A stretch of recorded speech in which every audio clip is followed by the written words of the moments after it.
उत्तराखंड के जनपद रुद्रप्रयाग के केदारनाथ क्षेत्र में भारी बारिश से हुए नुकसान के लिए मुख्यमंत्री धामी ने विशेष सहायता राशि की घोषणा की है। अतिवृष्टि से प्रभावित व्यवसायियों को मुख्यमंत्री आपदा राहत कोष से 9 करोड़ 8 लाख की राशि स्वीकृति की गई है। 31 जुलाई को केदारनाथ क्षेत्र में अतिवृष्टि से लिंचोली से सोनप्रयाग तक पैदल मार्ग और मोटर मार्ग क्षतिग्रस्त होने से विभिन्न प्रभावित व्यवसायियों को सीएम की ओर से ये राहत दी गई है।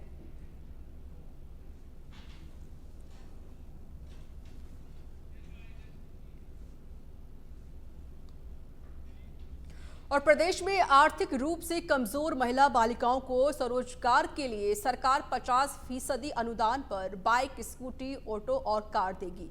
वहीं शेष 50% का ऋण दिया जाएगा। महिला सारथी योजना के तहत शुरुआत में 4 जिलों में 200 महिलाओं को इस योजना से लाभान्वित करने का लक्ष्य रखा गया है। देहरादून, हरिद्वार, उधम सिंह नगर और नैनीताल जिले से योजना की शुरुआत होगी। मुख्यमंत्री के विजन 2025 के लिए विभाग की ओर से इस नवाचारी योजना का प्रस्ताव है।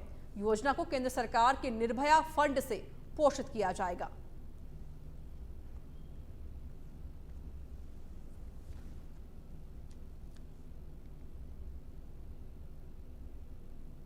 सरकार विजन 2025 को लेके आगे बढ़ रही है और महिला सशक्तिकरण में हमारी सरकार बहुत बढ़िया कार्य कर रही है। महिलाओं के लिए चाहे वो हम 30% क्षैतिज आरक्षण की बात अगर जॉब्स में करें और नगर निकायों में भी हम लोगों ने 50% का आरक्षण महिलाओं को दिया है और लगातार हम हर वर्ग के, क्योंकि महिलाओं में भी देखिए जो पढ़ी लिखी महिलाएं हैं वो एंटरप्रेन्योरशिप में बहुत अच्छा काम कर रही हैं।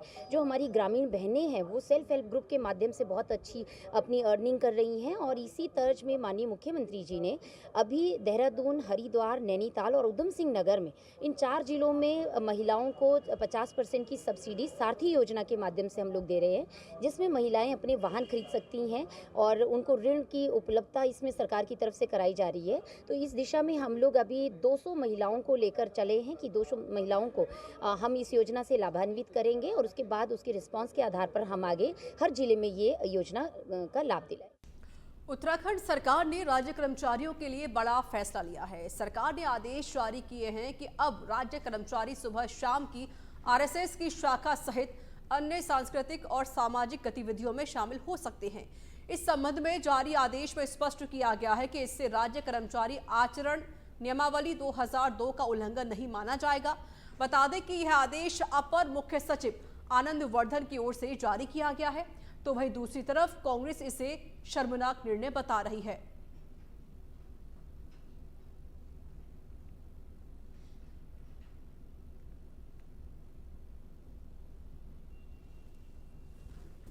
बहुत ही पहले की कांग्रेस की सरकारों का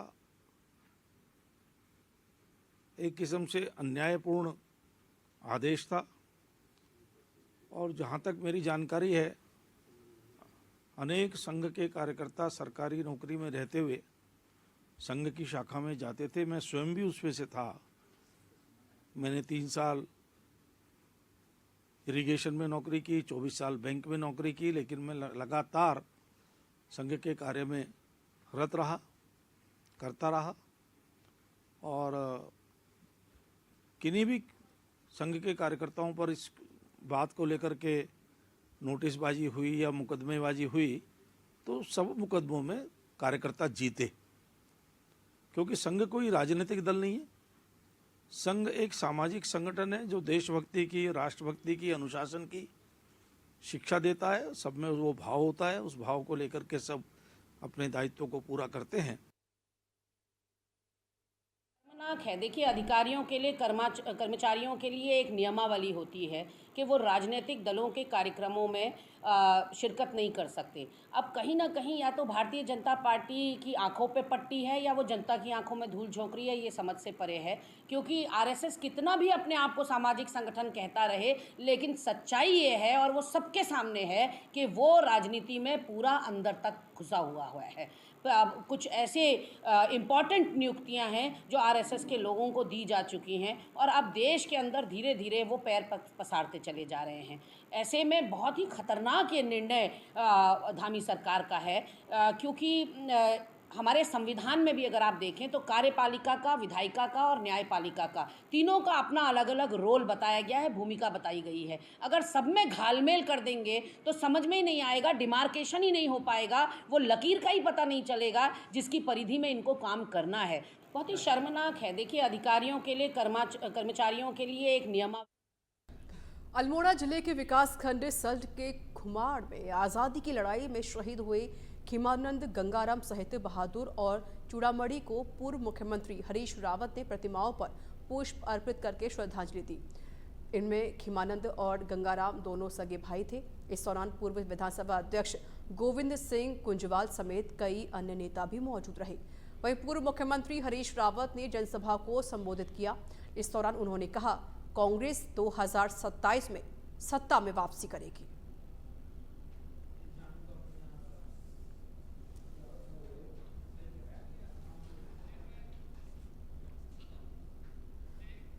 देहरादून की एक नामी स्कूल में असम के छात्र से रैगिंग और यौन उत्पीड़न का मामला सामने आया है। जानकारी के मुताबिक छात्र 8वीं का बताया जा रहा है।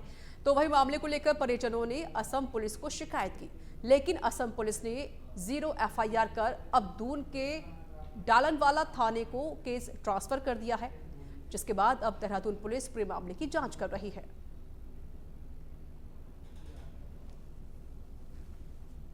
बताया कि अब इन्वेस्टिगेशन हो रही है और इन्वेस्टिगेशन में जो भी छानबीन की जाएगी, एविडेंस उसमें जो भी आएगी तदनुसार आगे की कार्रवाई की जाएगी।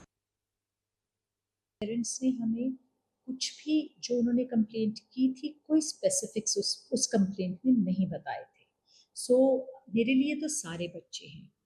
आप प्लीज़ अंडरस्टैंड करें इस चीज़ को कि हम हर जगह बच्चा इन्वॉल्व है और किसी भी इतनी बड़ी बात करने से पहले हम एडल्ट्स हैं, हमें ये सोचना होगा कि हम बच्चों के बारे में बात करें। बंगाली समुदाय के आरक्षण पर भाजपा विधायक मुन्ना सिंह चौहान के बयान पर उत्तराखंड के बंगाली समुदाय में रोष जारी है। विधायक मुन्ना सिंह चौहान के अपने बयान पर खुद उन्होंने खेद प्रकट किया, लेकिन फिर भी बंगाली समाज संतुष्ट नहीं है। बंगाली कल्याण समिति के प्रदेश अध्यक्ष चंद्रशेखर गांगुली ने कहा कि बंगाली समाज के लोगों ने आज़ादी में अहम भूमिका निभाई थी। भारतीय जनता पार्टी के संस्थापक श्यामा प्रसाद मुखर्जी भी बंगाली समाज से थे। बंगाली समुदाय के प्रति दिया गया ऐसा बयान निंदनीय है।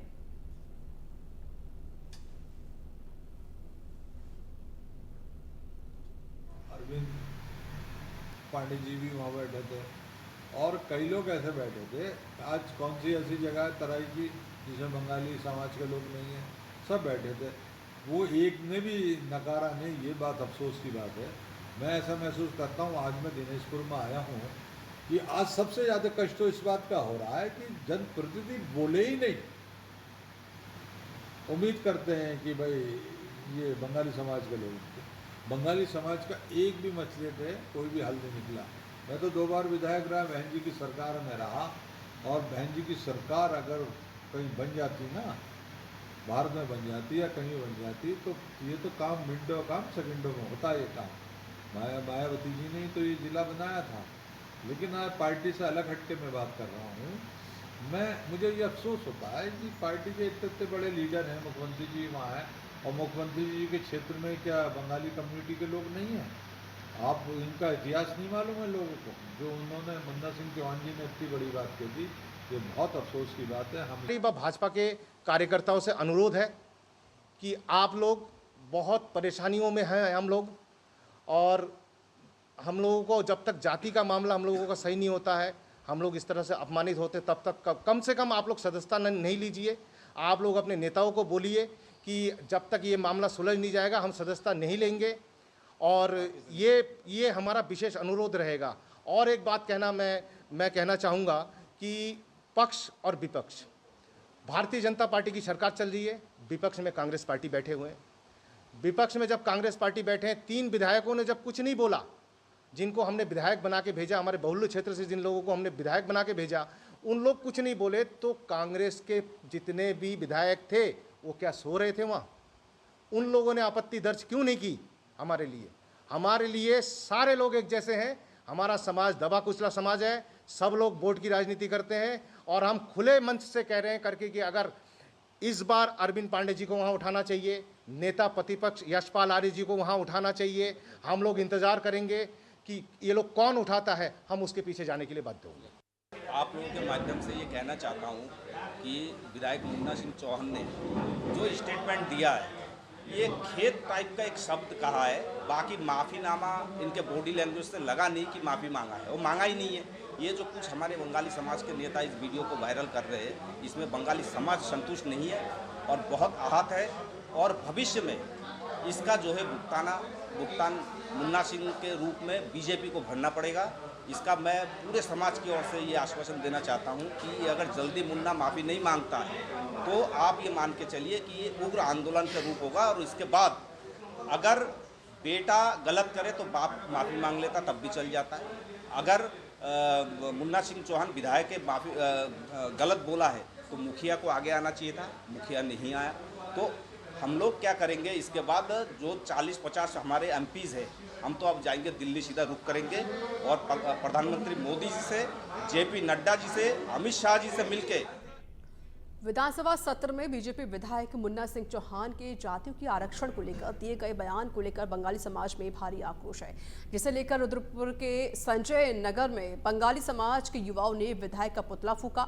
साथ ही बयान पर माफी मांगने की मांग करते हुए बीजेपी सरकार से उन पर कार्रवाई करने की मांग की गई है, तो वही कार्रवाई नहीं होने पर उग्र आंदोलन की चेतावनी भी दी गई है।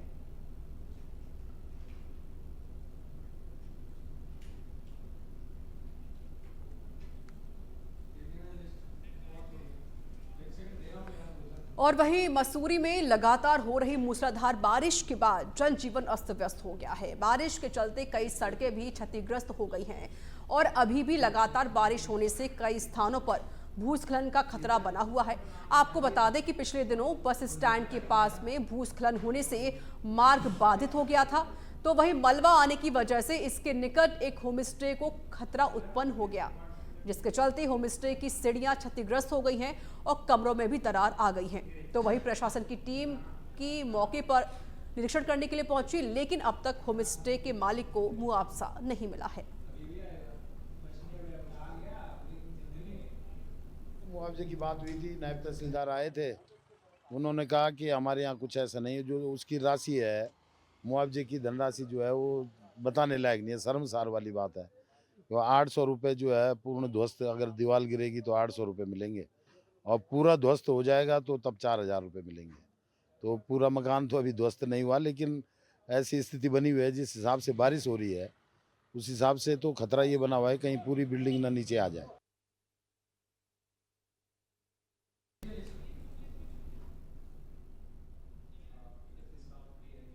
और देहरादून में फर्जी मूल निवास बनाने के मामले को लेकर राष्ट्रवादी रीजनल पार्टी के बैनर तले विरोध प्रदर्शन किया गया। इस दौरान पार्टी के अध्यक्ष शिव प्रसाद सेमवाल ने बताया कि हाल फिलहाल में ही 500 से 600 मामले सामने आए हैं, जिनसे यह बात साबित होती है कि उत्तराखंड के भीतर फर्जी प्रमाण पत्र बनाने का गोरख धंधा चल रहा है। साथ ही उन्होंने कहा कि सीएम पुष्कर सिंह धामी से मामले में संज्ञान लेते हुए जल्द कार्रवाई करने की अपील भी की गई है।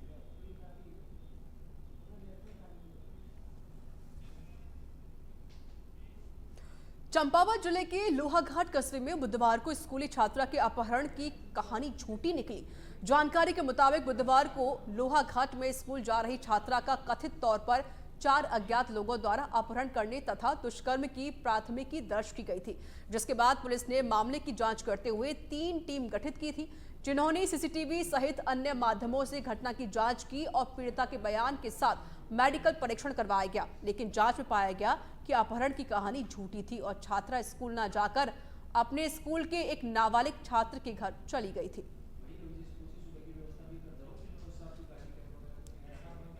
और वहीं श्रीनगर बेस अस्पताल में सुरक्षा के मद्देनजर कड़े कदम उठाए गए हैं। दरअसल कुछ माह पूर्व अस्पताल में भर्ती एक नाबालिग बच्ची के साथ एक अभियुक्त ने खुद को अस्पताल स्टाफ बताकर छेड़ खंगाले तो पता चला कि अभियुक्त फर्जी स्टाफ बनकर भर्ती वार्ड में घुसा था। इस घटना के बाद से ही बेस अस्पताल की सुरक्षा व्यवस्था पर सवाल उठने लगे थे। तो वहीं अब बेस अस्पताल प्रबंधन सिर्फ भर्ती मरीजों के साथ 2 तीमानदारों को गेट पास जारी करेगा और बिना गेट पास के भर्ती वार्ड में किसी भी व्यक्ति को नहीं जाने दिया जाएगा।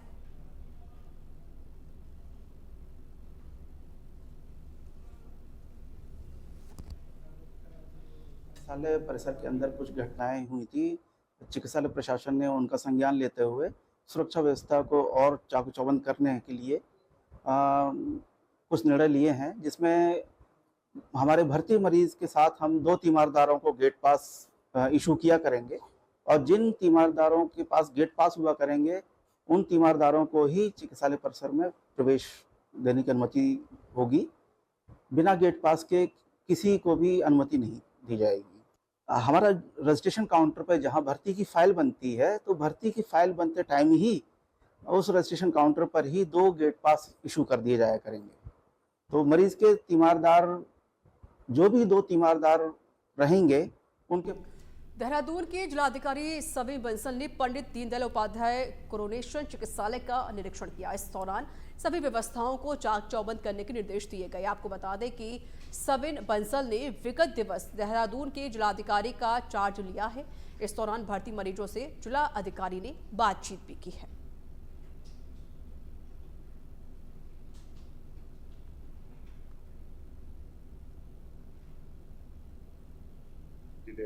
तो जो public service delivery, social delivery का एक मुख्य केंद्र है, यहाँ पे इंश्योर करना चाह रहे थे कि सारी सर्विसेज दुरुस्त हों, फार्मेसी से लेके हमारी आईपीडी और जितने भी वार्ड्स हैं। सो कुछ समस्याएं पेशेंट्स ने बताई हैं, कुछ यहाँ के स्टाफ ने अपनी रिक्वायरमेंट्स बताई हैं और कुछ यहाँ पे चीज़ें हैं जो हमने दुरुस्त करने के लिए सीएमएस साहब को निर्देशित किया है। अगली जो हमारी चिकित्सा प्रबंधन समिति में हम कोशिश करेंगे कि यहाँ की मेजॉरिटी ऑफ दी डेफिशिएंसीज और प्रॉब्लम्स को निदान कर दें। देहरादून में शहर के विस्तार के साथ ही पार्किंग को लेकर परेशानियां खड़ी हो गई हैं। सड़क किनारे आम लोगों के साथ ही व्यापारी वर्ग भी पार्किंग के स्थानों पर अतिक्रमण को लेकर परेशान है। वहीं एमडीडीए के वीसी वंशीधर तिवारी ने कहा कि जिस तरह से पार्किंग से स्थानों में अतिक्रमण हो रहा है, उसको लेकर विभाग काफी गंभीर है और पार्किंग स्थान को अगर कोई अन्य काम में ले रहा है तो कार्रवाई होगी।